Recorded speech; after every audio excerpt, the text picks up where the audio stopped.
जय श्री राम दोस्तों आज का जो हमारा विषय है वो है दिव्य दृष्टि खोलते समय मणिपुर चक्र को जागृत करने की 5 सरल व बेजोड़ विधियां क्या है। यदि आपके मणिपुर चक्र पे आपको भी अग्नि महसूस होती है तो उसको कैसे शांत करें। मेरे YouTube चैनल अलबेले बालाजी में बहुत बहुत स्वागत है। तो दोस्तों यदि आपको मेरी वीडियोस पसंद आती है तो आप मेरे YouTube चैनल को सब्सक्राइब करें, शेयर करें और कमेंट में अपने प्रश्न भी पूछ सकते हैं।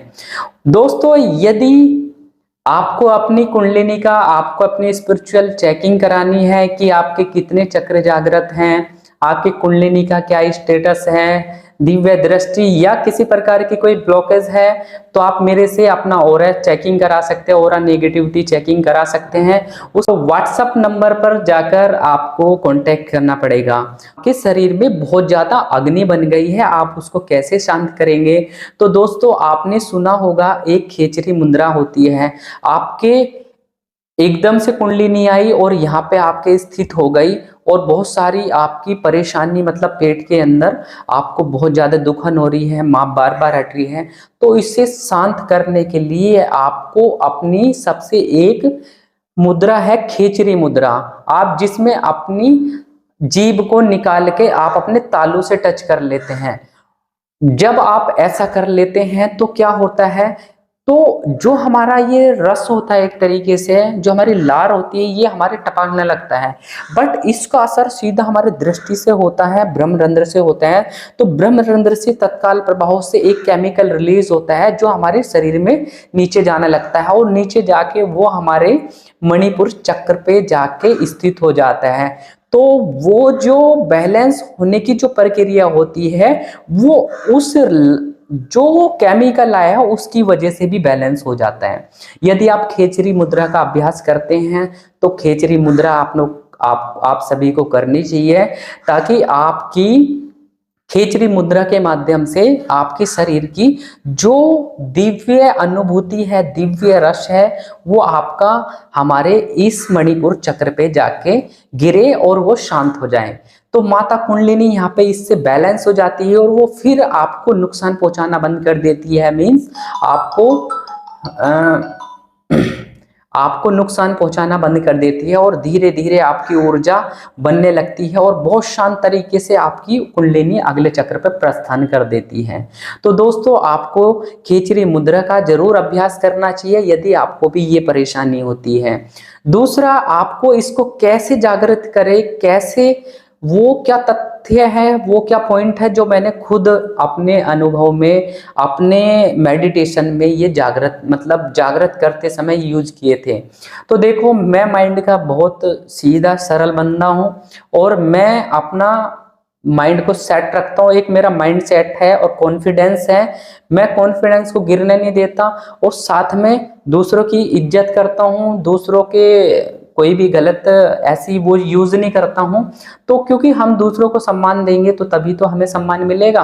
तो कहीं ना कहीं ये चीजें बेस्ट होती चली जाती हैं। तो मैं आपको कहूंगा कि कम से कम आप रात को सोते समय आपको अपने मन के अंदर पॉजिटिव सोचना है। आपको सोचना है कि मेरा मणिपुर चक्र बिल्कुल बैलेंस्ड है और मेरी सारे विकार पेट के खत्म होते जा रहे हैं और मैं बहुत आने वाले समय में, या मैं बहुत सम्मान तरीके से जीता हूँ और मेरे को बहुत खुशी होती है, मैं बहुत खुश रहने लगा हूँ, मेरा मन शांत होता जा रहा है, बहुत शांत होता जा रहा है।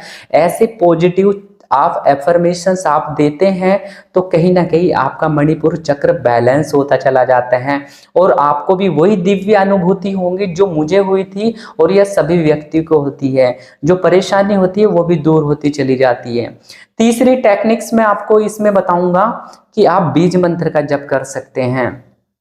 आपको रम बीज मंत्र का, इसका जो हमारा बीज मंत्र होता है मणिपुर चक्र का, वो रम होता है। आपको रम रम रम आपको इस तरीके से चैंटिंग करते चले जाना है, आंखें बंद करनी है और ध्यान आसन में बैठ जाना है। ध्यान आसन पे बैठ के आंखें बंद करके आपको मणिचक्र नाभि पे अपना फोकस करना है और 3-3 माला आप कम से कम रम रम बीज के आपको जप करना है। 3-3 माला आप यदि जाप कर लेते हैं रम, और टाइम देना है, क्योंकि जो आपकी रम बोला या रम बोला तो इसकी जो वाइब्रेशंस है वो आपको फील करनी है अपने नाभि के चक्र के ऊपर, तो तभी वो बैलेंस होता चला जाएगा। तो ऐसा होगा जैसे ही आप धीरे से ये मंत्र जाप करके बैठेंगे, थोड़ा सा ध्यान लगाएंगे, तो धीरे धीरे सारे चक्र आपके बैलेंस होते चले जाते हैं और मणिपुर चक्र आपका पूर्ण रूप से जो इम्बैलेंस था वो भी बैलेंस हो जाएगा। कहीं ना कहीं जो नाभि में पेन होने की परेशानी होती है वो भी कहीं ना कहीं परेशानी दूर हो जाएंगी।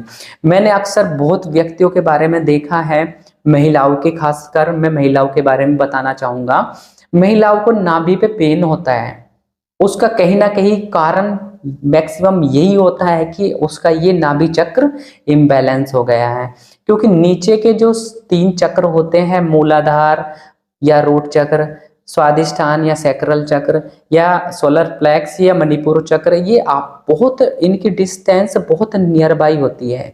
ये एक तरीके से जुड़े जुड़े अवस्था में ये थोड़ी थोड़ी सी डिस्टेंस है और उसमें होते हैं, और यही पावरफुल है, यही ऊर्जा का हाउस है तीनों चक्र। क्योंकि यहाँ से ही पृथ्वी तत्व हो गया, दूसरा चक्र जल तत्व हो गया, तीसरा ये हमारा जो चक्र हो गया मणिपुर, ये सारी चीज बैलेंस होकर तेजी से उठती है, फिर तो आपकी दृष्टि खुल जाती है।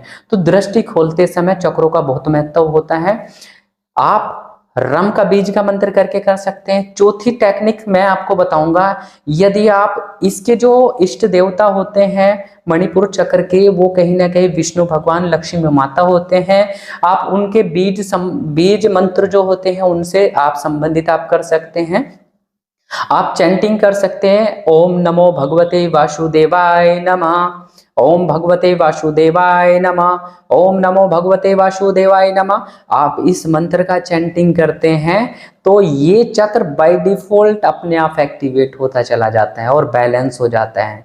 तो दोस्तों, यदि 5वां जो उपाय बताऊंगा वो बताऊंगा, सबसे सिंपल है, जो सभी करते हैं, बहुत सारे व्यक्ति इसी से ही अपने चक्र को, मणिपुर को एक्टिवेट कर लेते हैं और इस चक्र को एक्टिवेट करने से उनको दुनिया में आदर भी मिलता है, सत्कार भी मिलता है, सम्मान भी मिलता है और धन संबंधित उनकी सारी परेशानी दूर रहती है।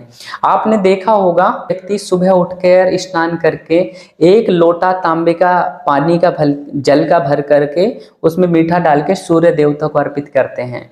तो कहीं ना कहीं अग्नि है तो सूर्य तत्व है, सूर्य है तो सूर्य को हम यदि जल समर्पित करते हैं तो कहीं ना कहीं आपका वो जल स्वीकार करे, सूर्य की जो किरणें हैं वो कहीं ना कहीं इस चक्र को बैलेंस कर सकती हैं। आपका 1 लोटा जल सूर्य को यदि अर्घ दे देते हैं तो कहीं ना कहीं आपका ये चक्र बैलेंस हो जाता है, आपको वो सारी नेम फेम सारी चीज मिलती है।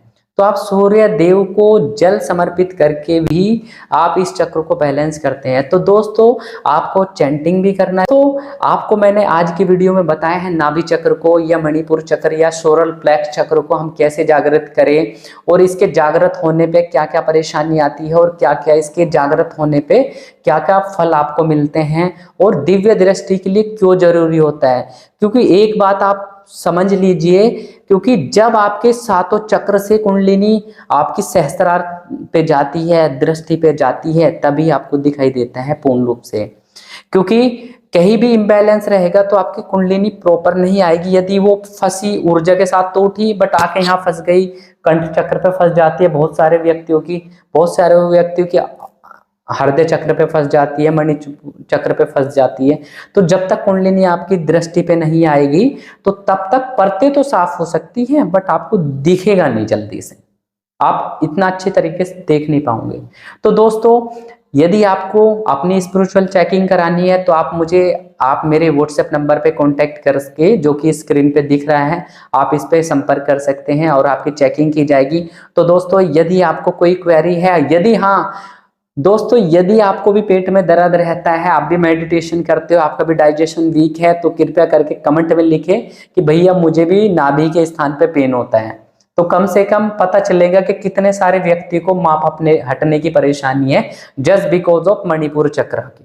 तो दोस्तों, आप इसी तरीके से मेरे चैनल को इसी तरीके से प्यार देते रहें। आप सभी का तहे दिल से शुक्रिया है और आपके ऊपर श्री अलबेले बालाजी की विशेष कृपा बने और सुख शांति हो घर में, यही मेरी कामना है सभी से। तो दोस्तों, जय श्री राम, जय श्री बालाजी।